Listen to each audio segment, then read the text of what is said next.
Eh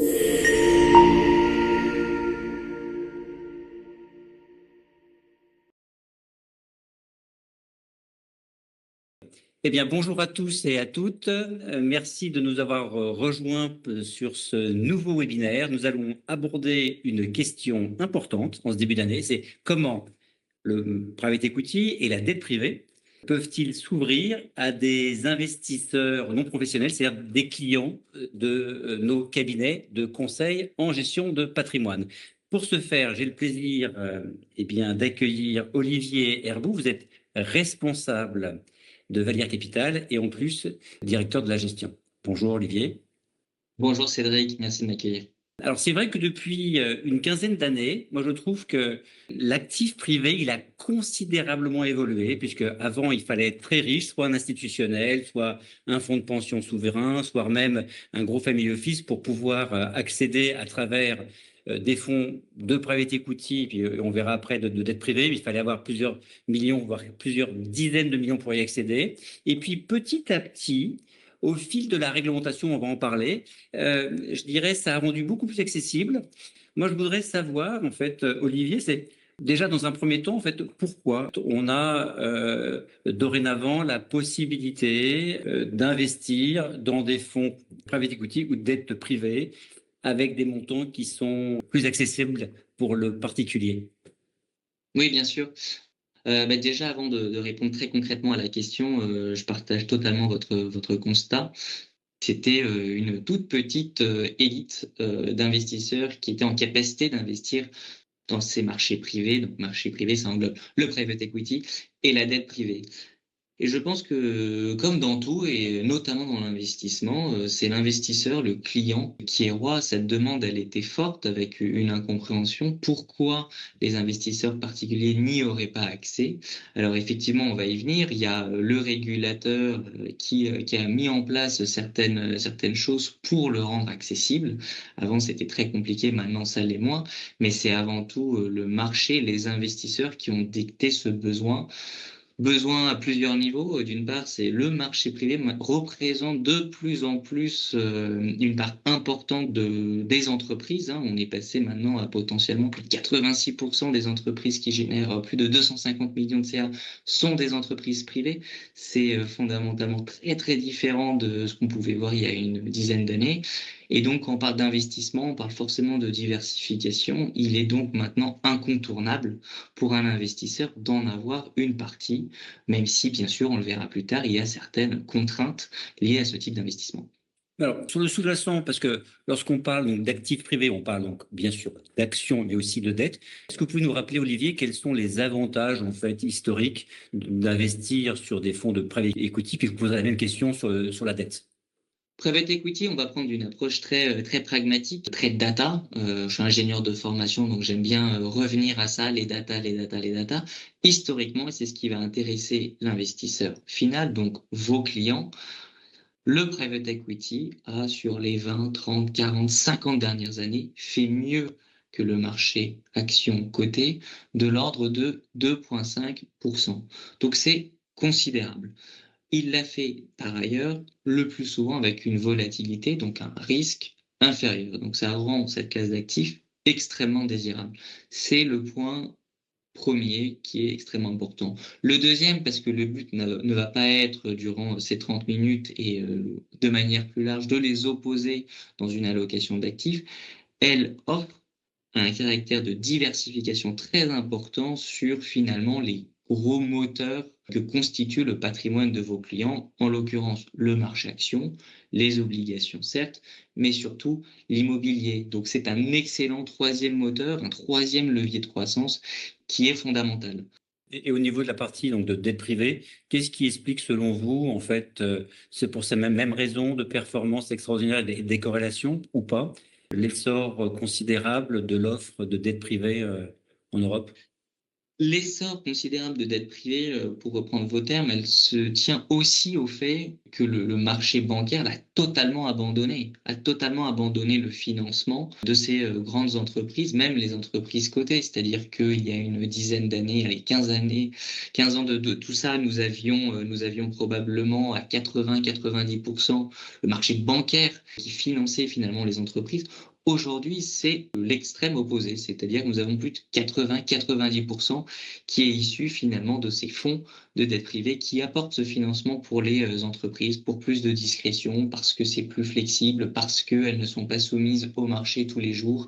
Et ces entreprises-là, elles génèrent de la dette sur du long terme et elles n'ont pas envie finalement d'avoir une volatilité liée à des flux, liée à une certaine forme de spéculation, et aussi tout simplement donner des informations à leurs compétiteurs.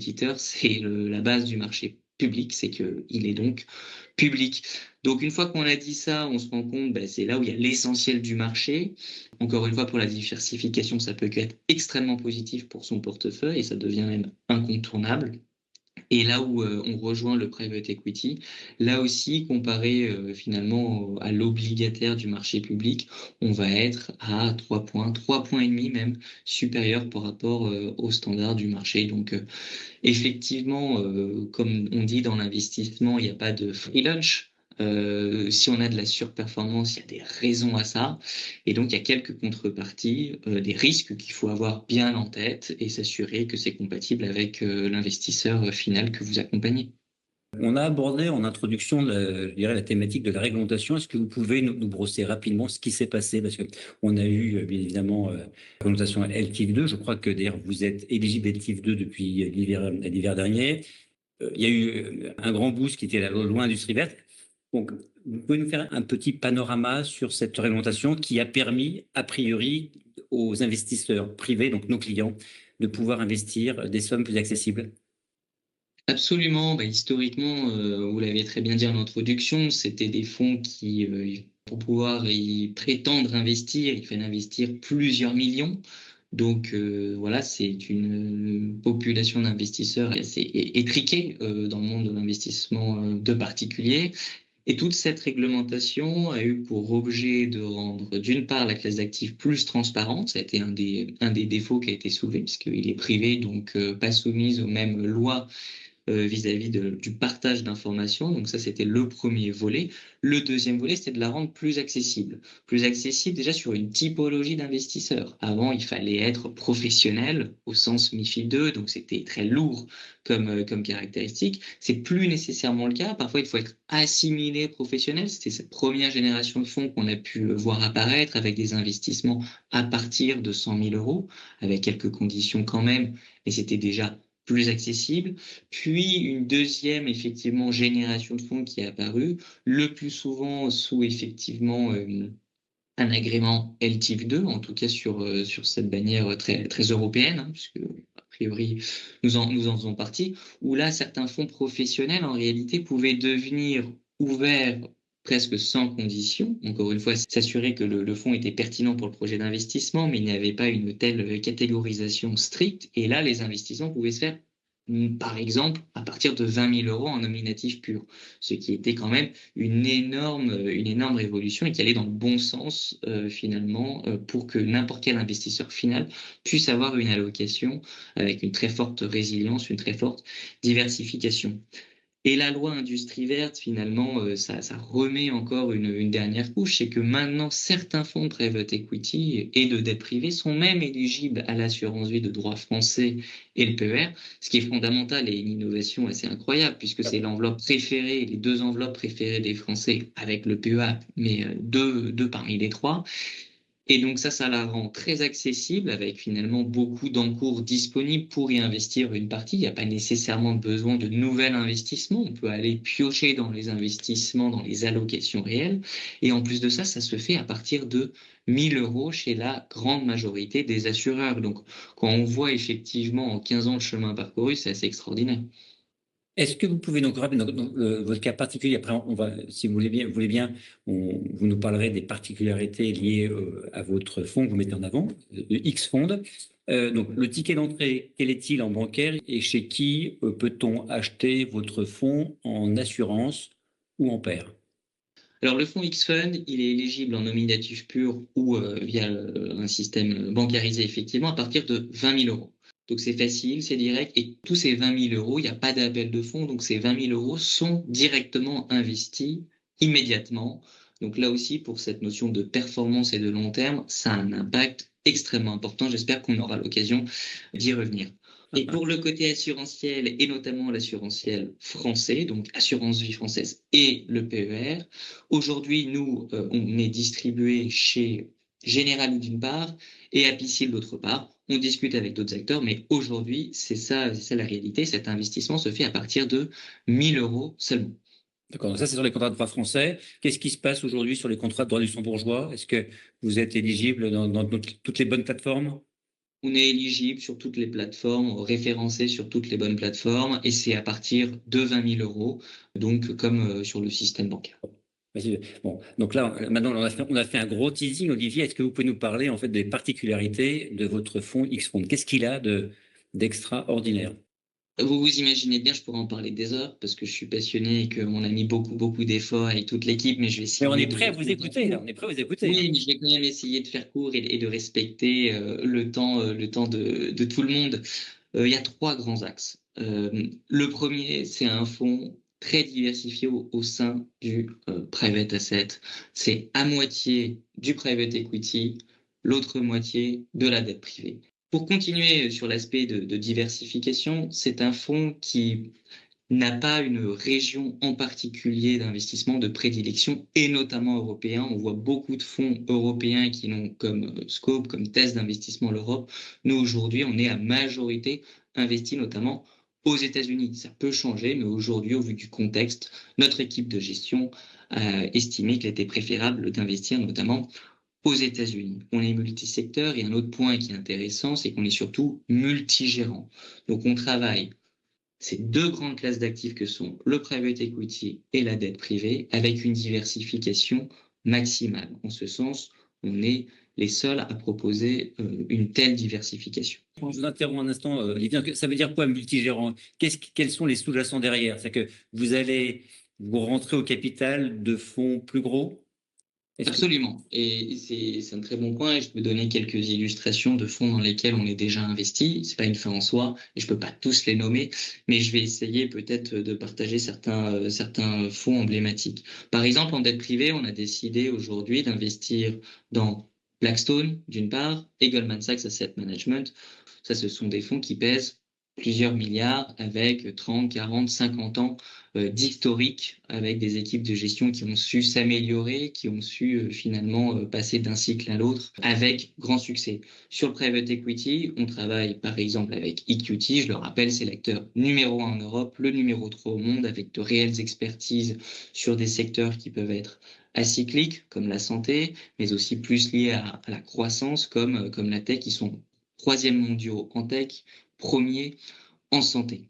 Donc voilà, c'est le type d'acteur. On regarde, on a finalement une sélection, un process de sélection qui est extrêmement sophistiqué chez Valière Capital. C'est ce que je vous disais, nous sommes des ingénieurs de formation.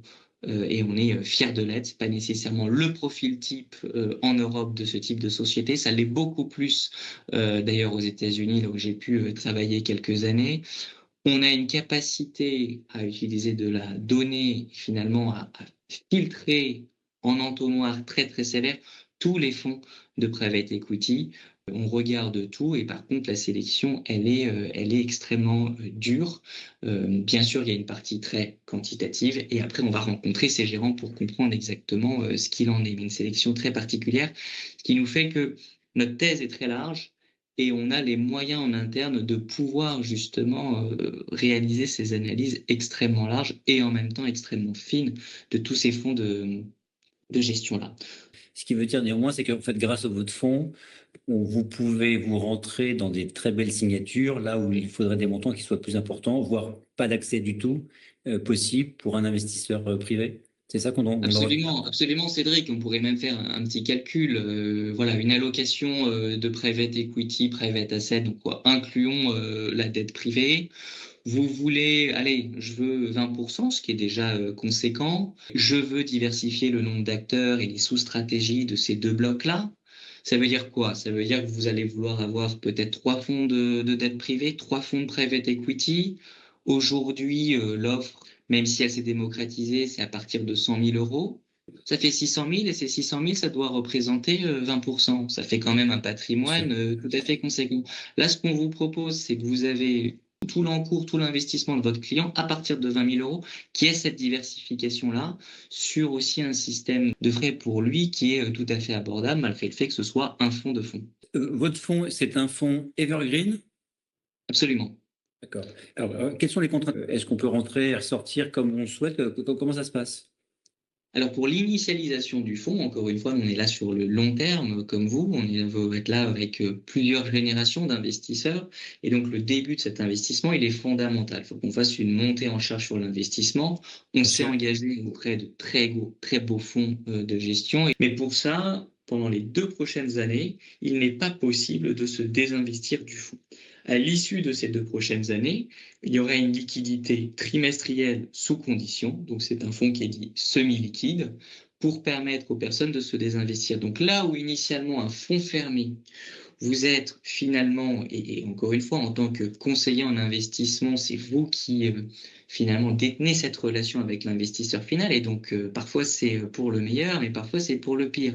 Vous investissez dans un fonds fermé qui dit qu'au bout de 10 ans, il va rendre l'argent avec les potentielles performances, mais on se retrouve avec des extensions de durée de fonds qui peuvent arriver à 14 ans. Pendant 4 ans, vous êtes en train de discuter avec votre investisseur final de ce sujet-là, et c'est beaucoup de négativité qui va entraver potentiellement votre business et votre relation avec l'investisseur final. Un fonds evergreen, ça vous donne beaucoup plus de garanties sur la liquidité. Alors attention, j'ai dit semi-liquide. Moi, mon rôle, je ne suis pas un marchand de tapis, je suis un gérant, je dois dire les choses telles qu'elles sont. Sous condition, ça veut dire quoi? Ça veut dire qu'on donne la liquidité tant qu'elle représente par trimestre moins de 5% de la taille du fonds. Après, d'autres mécanismes se mettent en place pour garantir la performance et donc pour protéger l'investisseur aussi, mais ce n'est pas une liquidité non plus trimestrielle sans condition, c'est important de le dire, mais on est très à l'aise, et encore une fois, venant en partie aussi du monde de l'investissement coté, notamment moi quand j'étais donc à New York chez Goldman Sachs Asset Management, j'ai été lors de mes premières années en tant que gérant marqué au fer rouge sur ces notions de la bonne gestion du cash, qu'elle soit pour qu'elle ne détruise pas la performance, mais surtout pour être en capacité de réagir, voire même donc considérer que ce soit une opportunité, que quand le marché soit en pression, être en capacité potentiellement de réinvestir, en tout cas de ne pas se retrouver Bien sûr. coincé dû à ces objectifs-là. Donc ça, c'est vraiment quelque chose que l'on porte. Pour moi, c'est fondamental, et je pense qu'on a une réelle expertise en interne sur ces sujets-là. En tout cas, Olivier, merci de ces précisions sur cette liquidité, parce que lorsqu'on investit dans ces actifs privés, c'est-à-dire du private equity ou de la dette privée, ça s'inscrit dans une démarche, qui veut dire moyen terme, voire long terme. Ce que je retiens effectivement, que sur les contrats d'assurance vie, je dirais, on est quand même plus flexible par rapport au ticket d'entrée. Ce que je trouve qui est intéressant, c'est que moi, pour ma part, je conseille aux clients qui investissent, y compris dans des plans d'épargne retraite, ce type de fonds, parce qu'on a du temps, on a beaucoup de visibilité, et je dirais le temps sur ces actifs non cotés. Moi, je trouve que c'est aujourd'hui c'est un allié. Est-ce que vous pouvez, Olivier, nous parler des partenaires ou des sociétés de gestion dans lesquelles vous investissez? Aujourd'hui, on a investi finalement sur les débuts de ce fonds-là, on a investi notamment donc chez Equity, c'est ce que je vous disais, acteur suédois de référence sur le private equity, numéro 1 européen, numéro 3 monde, sur des stratégies essentiellement LBO et un peu grosses. À savoir que c'est un fonds qui lui-même donc est un fonds evergreen, donc il a investi dans tous les millésimes de la société de gestion D'accord. et notamment dans les sous-stratégies qui la composent. Ça nous a permis quoi? Et ça, c'est fondamental. Je veux vraiment insister là-dessus. C'était vraiment une décision sur ce lancement du fonds, et cette stratégie évoluera dans le temps.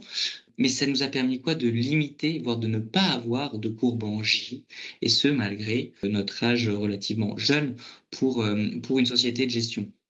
Donc ça, c'est fondamental. On a réussi dès la première année, là où nombre de fonds, quand ils se lancent pendant 2, 3 ans, ont des performances négatives.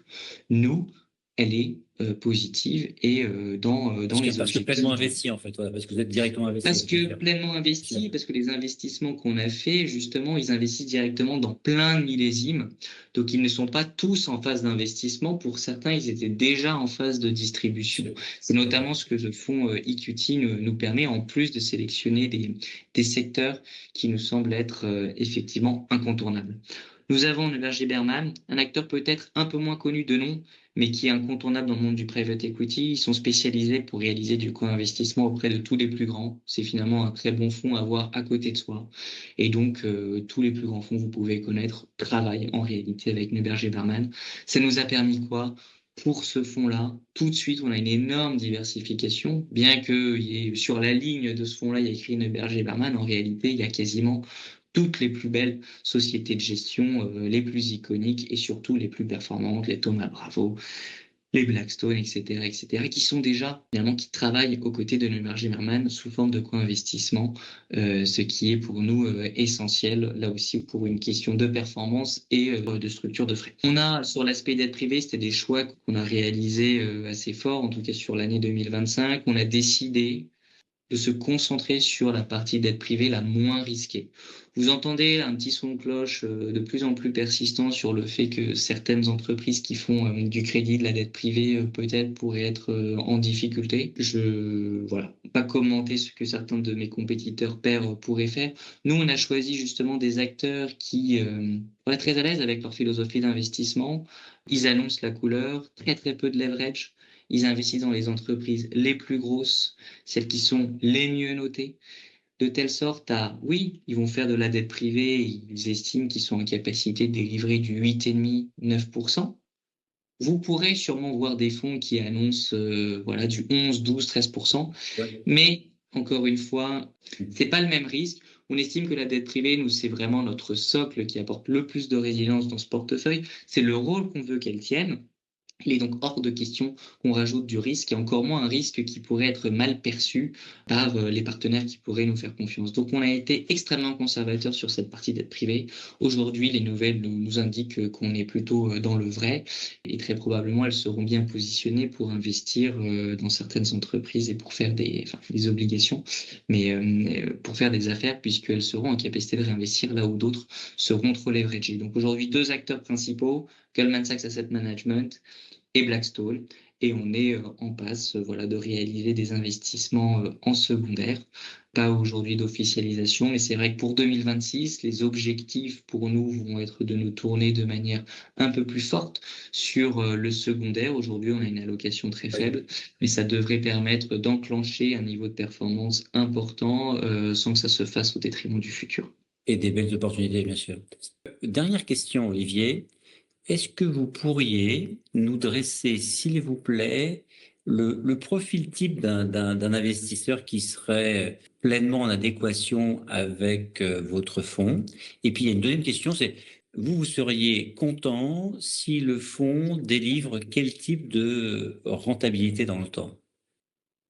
Je vais commencer par la dernière question. Nous, l'objectif de notre fonds, c'est de réaliser une performance annualisée entre 7 et 10%. Voilà. Nous, on estime que ce fonds, il est spécialement adapté pour être une des lignes les plus stables du socle de n'importe quel patrimoine. Alors, en fonction des projets de vie de vos investisseurs, de vos clients, ça peut aller de 0% à 20, peut-être 25 pour les D'accord. plus audacieux. Mais c'est ça qu'il faut avoir en tête. 7 à 10%, une ultra résilience parce que on a créé ce véhicule pour être ultra diversifié et il va apporter énormément sur ce caractère diversificateur comparé aux autres lignes, le marché action, l'obligataire Bien public. sûr. Et selon vous, une durée d'investissement recommandée de combien l'année? La durée recommandée, ça reste du private equity et de la dette privée. Donc, effectivement, c'est du moyen et du long terme. Donc, investir pour moins de 5 ans, c'est pas recommandé. Vous avez compris que d'un point de vue liquidité, c'est possible, mais ça me semble pas être le profil type. C'était votre question, donc je vais y répondre. Le profil type, c'est effectivement quelqu'un qui se projette sur le moyen, sur le long terme. C'est une personne qui peut avoir un patrimoine finalement assez large et je pense assez représentatif de cette population d'investisseurs patrimoniaux. Une personne qui souhaite investir entre 100 000 et 600 000, allez, peut-être 1 million d'euros. On a fait le calcul tout à l'heure et on a vu que très rapidement, si on veut être réellement diversifié en private asset, il faut en réalité avoir un patrimoine peut-être de l'ordre de 3 millions d'euros si on veut essayer de bien faire les choses. C'est compliqué et c'est vrai que ce fonds, le X-Fund, permet justement pour cette clientèle patrimoniale, 100 000, 1 million d'euros, d'être réellement exposé en private asset de manière extrêmement cohérente, résiliente et donc performante sur le long terme. Parce que si on arrive à donner ces gages au client final, la personne peut se projeter et réellement s'investir dans le private asset. Même si on a démocratisé le private asset, il reste encore beaucoup de leviers dû au fait que voilà, ce manque de liquidité était un problème. Je pense qu'on l'a résolu, en tout cas partiellement, on l'a réellement résolu. Et cette notion d'accessibilité, d'ultra diversification aussi, c'est ce qui manquait et on est très très fiers en tout cas d'être une des solutions pour vous conseiller. Bon, en tout cas, Olivier, merci de ces précisions. Donc, moi, ce que je retiens de notre échange, c'est que, c'est un actif qui est décorrélé des marchés financiers puisqu'il n'est pas coté. Donc ça, je pense que c'est important. Ce que je retiens aussi, c'est un fonds dans lequel vous y mêlez à peu près 50-50, soit des fonds actions non cotés, soit des fonds de dette non cotés. Troisième point, on investit dans des fonds, je dirais, de très belle qualité qui ne permettraient pas forcément, comment dire, d'accéder directement dans leurs fonds, avec une couverture internationale. Et j'ai entendu ce que vous disiez, multisectoriel, donc un vrai actif de diversification. Et dernier point, on a une durée d'investissement qui ne peut pas être inférieure à 5 ans et qui va s'inscrire plutôt entre 5 et 10 ans, je l'imagine, avec une perspective de rendement comprise entre 7 et 10% par an, avec la possibilité d'investir soit direct en bancaire pour un montant minimum de 20 000 euros, soit à travers des contrats d'assurance vie. Vous avez dit Intential pour l'instant et Generali, et puis pas de montant particulier, enfin une offre beaucoup plus large au Luxembourg à partir de 1 000 euros. Peut-être un seul point, c'est cette liquidité, bien qu'effectivement, ça reste un investissement moyen-long terme. C'est quand même un confort supplémentaire de pouvoir dire à son client qu'en cas de pépin non prévu ou Bien d'autres sûr. projets d'investissement, il est en capacité de se désinvestir. Et je pense que c'est un énorme frein aujourd'hui pour bon nombre d'investisseurs sur le private asset, d'avoir cette option supplémentaire, sous condition, mais une option supplémentaire, c'est un réel plus pour l'investisseur final pour enfin investir en private asset. La grande majorité des investisseurs n'ont encore jamais investi en private asset et j'espère qu'on pourra travailler ensemble, développer ce partenariat pour que ce soit dans 5-10 ans quelque chose de révolu. Alors, sachant que si vous souhaitez avoir des informations complémentaires sur le fonds X-Fond proposé par la société de gestion Valir, je vous invite bien évidemment à aller sur le site Patrimeta. Ils ont un stand et vous y retrouvez toute la documentation, toutes les informations. Il y a d'autres vidéos d'ailleurs que je trouve qui sont très intéressantes, qui sont synthétiques et qui vous permettront d'approfondir votre réflexion et cette bonne idée pour ce début janvier 2026. Olivier, merci beaucoup. Et puis, je vous souhaite bon vent dans cette communication auprès des conseillers en gestion de patrimoine qui cherchent des idées pour leurs clients en ce début d'année, actifs, privés, actions, obligations. À très bientôt et merci encore. Merci beaucoup Cédric, à très bientôt. Au revoir.